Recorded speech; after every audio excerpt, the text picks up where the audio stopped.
Hello. Today I'm going to try and do a different kind of a video about the Greek gods. And they've always interested me, ever since I was a kid when I watched Jason and the Argonauts. And it's a really interesting subject. If it's not your bag, then just turn off now, but I think there's lots of things to learn, and the ancient Greeks and the ancient Greek myths can still teach us a lot today. And in a way, the old gods are not really dead, because you'll find them apt, valid, even in today's life. Because what the Greek myths actually did was codify everything in creation, everything you can see around you, mankind, the natural world, the weather, morals, was all codified into being like a big fat Greek family, a big fat Greek dysfunctional family. And that's what it all is about, really. And there's lots of hidden knowledge there, and I don't really know where to start with this video because the subject's so big. So I'll just go back to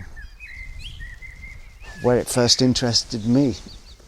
As I said, I used to love watching things like Jason and the Argonauts and films like that.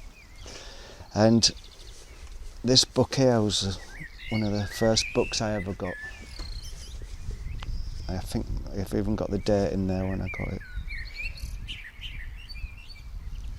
And it's Blackie's Compact Etymological Dictionary, and it shows you where all the roots are from the words. And that's a real interesting way of learning what things mean. And when I was 17, I went down to Greece. 17, just turned 18, I went down to Greece. And I lived in a cave in the Peloponnese for 6 months as well. And it was kind of like an epiphany. And it was like living in ancient Greek times. At some points, time just disappeared altogether. I could have been in that age then, living in the cave. And I just find that there's just so much knowledge there to be just read out. Yeah, it's unbelievable how much knowledge is there. And it's like a riddle or a puzzle. And you can just find out all this information, and it's all there, free. And it's as if these Greek guys thought it all out thousands of years ago, and what they thought out is still pretty good. And lots of the knowledge was forgotten, and then came back again. And I think there's lots of useful things still to be known from these guys. Let me just give you an example. The god of doctors and healing is called Asclepius, and he was the son of Apollo, one of the sons of Apollo. And so we've got god of healing, and his daughter was called Hygeia, which is where we get the word hygiene from. And his other daughter was called Panacea, which is where we get the word panacea from.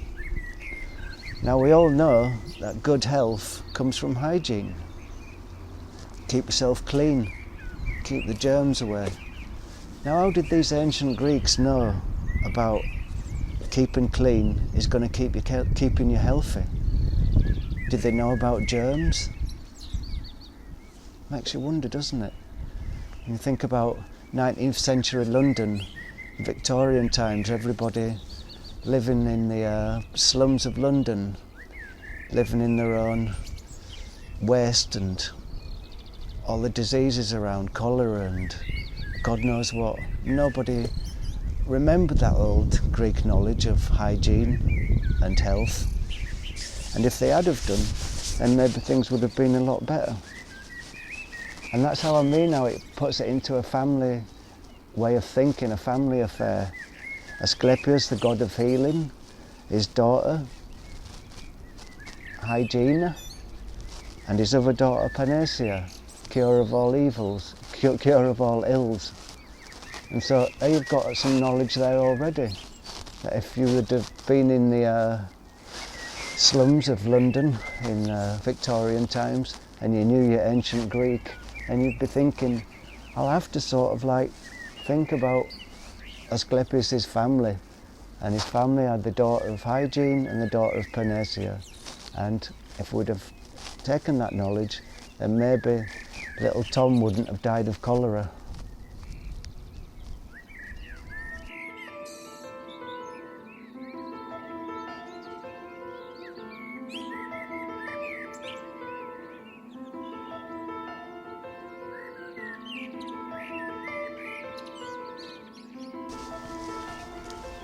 And here we have Demeter.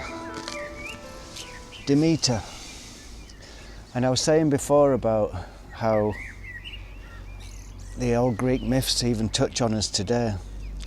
And Demeter was also known as Ceres in the Roman gods, because the Romans took the Greek gods but changed their names. And she was called Ceres. And they used to have a big festival in Rome called the Ceriella. And that's where your Weetabix and your morning cereals come from Demeter, because she was the goddess of grain and bread and growing things. So that's just another one of those little things that I was saying about it. It's all to do with what's going on today. It's not just guys up in the clouds and hanging around temples. It's all right in your face, happening now. And that's why I think the gods are still alive. And Demeter, she had a child by Zeus, and the daughter was called Persephone. And Persephone got taken down to Hades, which is the underworld. And if you go down to Hades and you eat anything there, it means you've got to stay there. And Persephone ate some pomegranates down there. So she had to stay in Hades. Demeter went up to Zeus and says, please can I have my daughter back?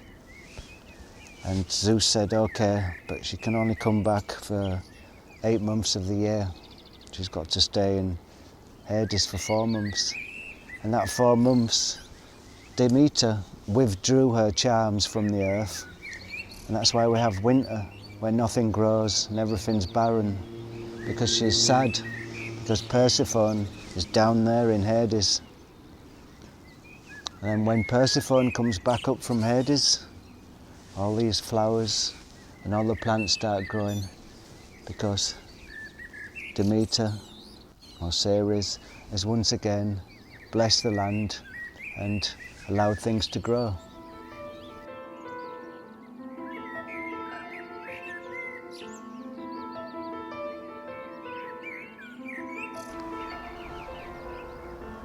So I told you before about Hades, and that's where all the dead people go, underworld. And on the way down to Hades, there's a god who lives down there called Hypnos. And it's one of those things I was saying before about how you can find out these Greek myths, how they work today as well. And Hypnos, as you all know, is the god of sleep. And just think of the word hypnotise, yeah? And then you'll get a sort of fix on it. And Hypnos' son was called Morpheus, and he's the god of dreams. But you see, all this family, they're all connected, and that kind of tells you that sleep is like brother of death. And Hypnos used to live next to a river on the way down to Hades called the River Lethe, and that was the river of forgetfulness. and they say that people who went to Hades stayed there for 1,000 years, and then they drank some water from the River Lethe, and then they forgot all the memories of what happened to them before they went to Hades, and then came back and were reborn again onto Earth. And so there you've got the Greek version of reincarnation. And the reason you don't remember being reincarnated is because you drank from the waters of Lethe.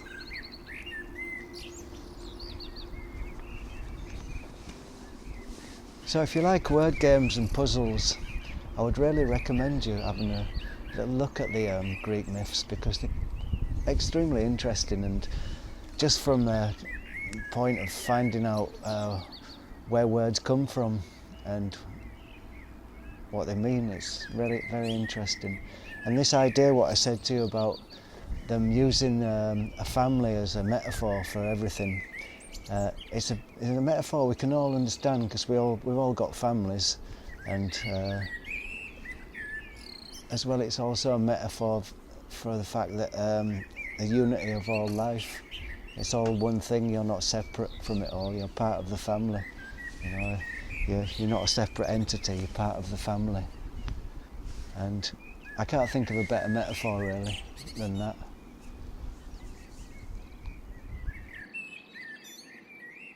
Respect to the old Greek guys, really, they knew what they were talking about.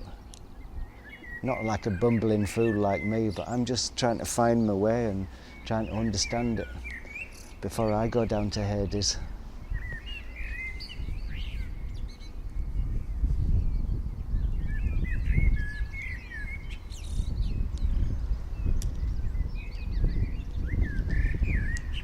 So I wish you all a great day, and Kalimera.